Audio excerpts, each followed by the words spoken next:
Bismillahirrahmanirrahim. Today we shall discuss about the fission chain reaction. इससे last lecture number 12 और 13 में हम fission reaction को बहुत डिटेल में डिस्कस कर चुके हैं। आज हम उसी का next part fission chain reaction को डिस्कस करेंगे। हमने फिशन रिएक्शन में देखा कि हम एक हैवी न्यूक्लियस के ऊपर जब न्यूट्रॉन स्लो मूविंग न्यूट्रॉन को बम्बार्ड करवाते हैं तो वो हमारे पास 2 फ्रैगमेंट्स में स्प्लिट हो जाता है, जो कि हमारे पास बेरियम और क्रिप्टॉन थी। और साथ ही साथ हमने देखा कि उसके साथ 3 हमें आउटगोइंग पार्टिकल्स भी मिलते हैं, डेटर प्रोटॉन्स। ठीक है, तो ये हमारे पास था फिशन रिएक्शन। आज उसी फिशन रिएक्शन को हमने चेन रिएक्शन के केस में डिस्कस करना है। और फिशन रिएक्शन हमारे पास ऐसा रिएक्शन होता है जो सेल्फ सस्टेनिंग होता है, मतलब खुद ब खुद वकूफ पजीर हो रहा होता है। ये अनकंट्रोल होता है, लेकिन हम इसको कंट्रोल भी कर सकते हैं। कैसे, वो भी देखते हैं। अब यहाँ पे देखें, ये मेरे पास यूरेनियम 23592 का आइसोटॉप्स है। इस पर मैं एक स्लो मूविंग थर्मल न्यूट्रॉन को बम्बार्ड करवाऊंगी, जिसकी एनर्जी कितनी होनी चाहिए, <1 मेगा इलेक्ट्रोवोल्ट। और थर्मल न्यूट्रॉन की जो हमारे पास एनर्जी होती है वो होती है 0.025 मेगा इलेक्ट्रोवोल्ट के बराबर, जो हम यूरेनियम के ऊपर बम्बार्ड करवाते हैं। तो ये चूँकि स्लो मूविंग होगा तो यूरेनियम के अंदर जाके क्या होगा, इसके अंदर चला जाएगा। अगर फास्ट होता तो इसमें से सीधा गुजर जाता, इसके अंदर कोई चेंज नहीं लाता। अब यहाँ पे स्लो मूविंग हम बम्बार्ड करवाएंगे, ये इसके अंदर ऑब्जर्व होगा तो ये हमारे पास कंपाउंड न्यूक्लियस बन जाएगा। ये पहले ही अनस्टेबल होता है और जब जैसे ही न्यूट्रॉन को अपने अंदर ऑब्जर्व कर लेता है ये और ज़्यादा अनस्टेबल बन जाता है। और स्टेबिलिटी गेन करने के लिए क्या होता है, 2 फ्रैगमेंट्स में स्प्लिट हो जाता है। हमें पता है जो एटॉमिक नंबर ऐसे न्यूक्लियाई जिनका एटॉमिक नंबर 82 से ज़्यादा होता है वो अनस्टेबल होते हैं। हमने ये भी देखा कि पीरियोडिक टेबल के अंदर जो मिडल न्यूक्लियाई होते हैं वो स्टेबल होते हैं। तो ये जो हमारे पास हैवी न्यूक्लियाई होते हैं ये क्या करते हैं, ये स्प्लिट होके स्टेबिलिटी गेन करने की कोशिश करते हैं, ताकि ये भी उसी रेंज के अंदर आ जाएं। जिनका एटॉमिक नंबर 40 to 60 होता है वो न्यूक्लियाई हमारे पास स्टेबल होते हैं। तो इसलिए जो हमारा हैवी न्यूक्लियस होता है वो स्प्लिट होके क्या करता है, स्टेबिलिटी गेन करने के लिए स्मॉल फ्रैगमेंट्स में कन्वर्ट हो जाता है। तो जब ये हमारे पास यूरेनियम 235 ब्रेक होगा तो इसकी 2 प्रोडक्ट्स मिलेंगी, वो हमारे पास क्रिप्टॉन और बेरियम होंगे। और साथ ही साथ हमारे पास 3 आउटगोइंग पार्टिकल मिलेंगे जो कि न्यूट्रॉन होंगे। और इस रिएक्शन के दौरान बहुत ज़्यादा अमाउंट में एनर्जी भी रिलीज होगी। और हमें पता है जो फिशन रिएक्शन है वो हमारे पास एक्सोथर्मिक रिएक्शन होते हैं, जिसका लास्ट लेक्चर में हम प्रूफ भी देख चुके हैं। अब जो इस रिएक्शन के दौरान ये हमें 3 न्यूट्रॉन मिलते हैं। ठीक है, इसमें से जो एक न्यूट्रॉन होता है, इन तीनों की जो एनर्जी की बात की जाए तो हर न्यूट्रॉन की जो एनर्जी होती है वो तकरीबन बराबर होती है 2 मेगा इलेक्ट्रोवोल्ट के बराबर, जो कि बहुत ज़्यादा होती है। ठीक है, तो ये जो न्यूट्रॉन होते हैं ये फर्थर क्या करेंगे, फर्थर यूरेनियम के न्यूक्लियस के ऊपर बम्बार्ड करवाएंगे और फिशन रिएक्शन को क्या प्रोसीड करवाएंगे। ये हम देख सकते हैं कि जब ये नेक्स्ट यूरेनियम 235 पे गया तो वही सेम चीज़ हमारे पास आई, 3 न्यूट्रॉन 7 एनर्जी और बेरियम और क्रिप्टॉन फ्रैगमेंट्स में आए। इसी तरह यहाँ पे जब ये न्यूट्रॉन नेक्स्ट 3 यूरेनियम 235 आइसोटोप के साथ टकराएंगे तो हमारे पास फिर क्या होंगे, 3 के मल्टीपल्स न्यूट्रॉन आ जाएंगे। पहले हमारे पास 3 न्यूट्रॉन थे और जब नेक्स्ट ये रिएक्शन प्रोसीड करवाते हैं देन हमारे पास 9 न्यूट्रॉन आए। और जब ये न्यूट्रॉन फर्थर यूरेनियम के न्यूक्लियाई के साथ टकराएंगे तो हमें 27 न्यूट्रॉन मिलेंगे। इसका मतलब चेन रिएक्शन में हमारे पास 3 के मल्टीपल्स न्यूट्रॉन आ रहे होते हैं। ठीक है, तो अब होगा क्या, ये जो न्यूट्रॉन हमारे पास आते हैं, मैंने पहले भी बात की कि इनकी एनर्जी बहुत ज़्यादा होती है, that is equal to 2 mega electronvolt. लेकिन हमें तो फिशन करवाने के लिए क्या होना चाहिए, एनर्जी कम की ज़रूरत होती है। ऐसे न्यूट्रॉन जिनकी थर्मल एनर्जी हो वो फिशन रिएक्शन करवाते हैं। तो हम क्या करते हैं, समहाउ हम इसकी एनर्जी को क्या करते हैं, कम करते हैं। ठीक है, हम न्यूक्लियर रिएक्टर के अंदर इन न्यूट्रॉन्स की एनर्जी को कम करवाते हैं। ठीक है, और हम इन्हें थर्मल न्यूट्रॉन बनाते हैं ताकि ये क्या हो, ये फिशन रिएक्शन मज़ीद करवा सकें। तो फिशन रिएक्शन करवाने के लिए हम इनकी एनर्जी को कम करेंगे। अब जब बात की जाए फिशन रिएक्शन तो ये इस्तेमाल कहाँ होता है, ये जो हमारे पास एटॉमिक बॉम्ब होते हैं इसमें एनर्जी बहुत ज़्यादा अमाउंट में रिलीज होती है। ये हमारे पास रिएक्शन अनकंट्रोल होता है, एटॉमिक बॉम्ब के केस में रिएक्शन अनकंट्रोल होगा। तो चूंकि अनकंट्रोल है तो इसके लिए मतलब ये जो न्यूट्रॉन है, ठीक है, ये फर्दर फिशन करवाते जाएंगे और इस रिएक्शन के दौरान हमें बहुत बहुत ज़्यादा अमाउंट में एनर्जी मिलेगी, ये अनकंट्रोल होगा। लेकिन लाजमी तो नहीं कि फिशन रिएक्शन को हम एटॉमिक बॉम्ब के केस में इस्तेमाल करें, नहीं, हम इसको यूज़फुल पर्पस के लिए भी इस्तेमाल कर सकते हैं। जैसा कि हम न्यूक्लियर पावर प्लांट में इस फिशन रिएक्शन को इस्तेमाल कर सकते हैं इलेक्ट्रिसिटी प्रोड्यूस करवाने के लिए।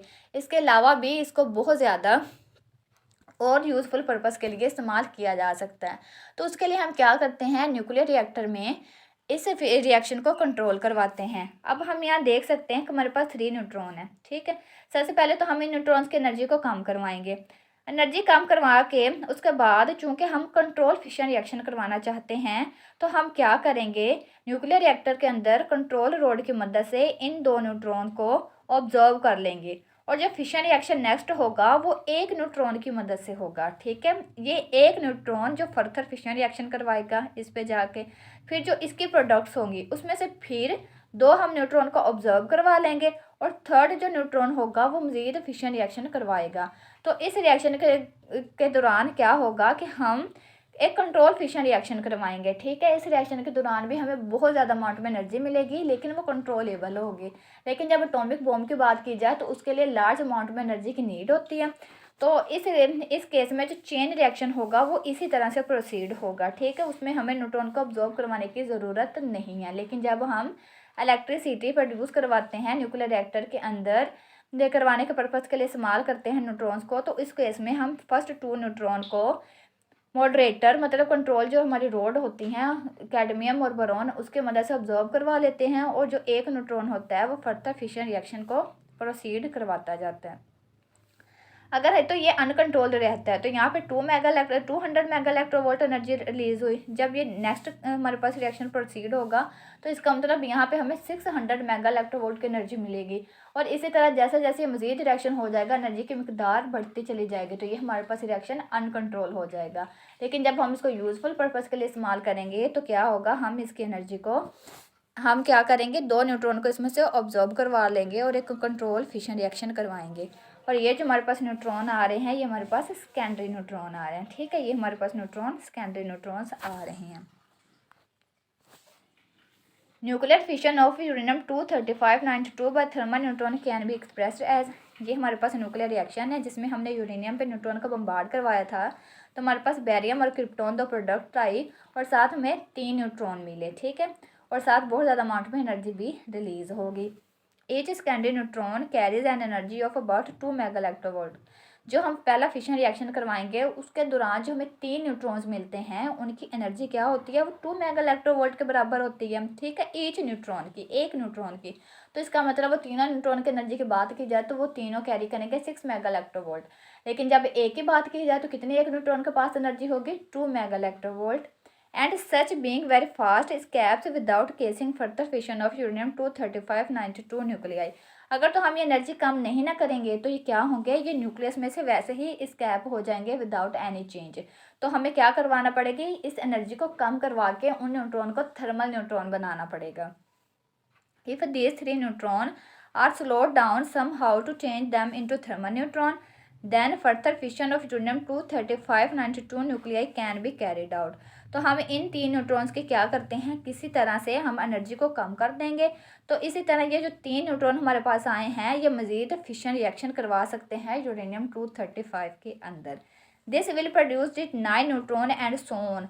तो सेकेंडरी न्यूट्रॉन के बाद नेक्स्ट जो हमें न्यूट्रॉन मिलेंगे वो 9 मिलेंगे, फिर 27 मिलेंगे। इसका मतलब 3 के मल्टीपल्स हमें न्यूट्रॉन मिलते जाएंगे जैसे जैसे फिशन रिएक्शन प्रोसीड होगा।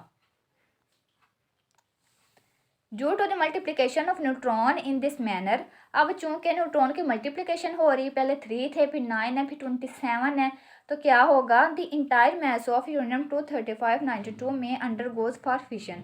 तो जो यूरेनियम का मैस होगा वो क्या होगा, वो फिशन में चला जाएगा, ठीक है। In very short interval of time, बहुत ज़्यादा कम टाइम में वो फिशन हो जाएगा, वो बिल्कुल टूट जाएगा। And huge amount of energy will be release, और इस रिएक्शन के दौरान हमें बहुत ज़्यादा अमाउंट में एनर्जी भी मिलेगी। Such fission reaction which once initiated can't be shut off, ऐसा रिएक्शन जो एक दफ़ा स्टार्ट हो जाए और रुके ना। The rate of which increases continuously without check, और उसका जो रेट होगा फिशन का वो इंक्रीज होता जाए, कंट्रोल भी ना हो, is called the uncontrol nuclear chain reaction. तो ऐसे रिएक्शन को हम अनकंट्रोल न्यूक्लियर चेन रिएक्शन कहेंगे। ऐसा रिएक्शन जिसमें क्या हो कि हमारे पास कंट्रोल ना हो। एक दफ़ा यूरेनियम स्प्लिट हुआ है, उसमें से 3 न्यूट्रॉन्स निकले हैं, वो 3 न्यूट्रॉन नेक्स्ट 3 यूरेनियम के न्यूक्लियाई में फिशन करवा रहे हैं। वहाँ से हमारे पास फिर आएंगे 9 न्यूट्रॉन, और उन 9 न्यूट्रॉन ने फिर आगे जाके 9 फिशन के न्यूक्लियस के साथ क्या करना है, स्ट्राइक होना है। वहाँ से हमें 27 न्यूट्रॉन मिलेंगे। उसके बाद वो 27 मज़ीद 27 जो हमारे पास यूरेनियम के न्यूक्लियाई होंगे उनके साथ टकराएंगे। तो इसी तरह से वो फिशन रिएक्शन क्या होगा, प्रोसीड होता जाएगा। और इस रिएक्शन के दौरान बहुत ज़्यादा अमाउंट में एनर्जी भी हमें मिलती जाएगी। तो ऐसा रिएक्शन जिसमें हम कुछ भी कंट्रोल ना कर सकें, एक अनकंट्रोल हो, ह्यूज अमाउंट में एनर्जी भी मिले और साथ ही साथ क्या वो अनकंट्रोल हो, उस रिएक्शनों को हम कहेंगे अनकंट्रोल न्यूक्लियर चेन रिएक्शन।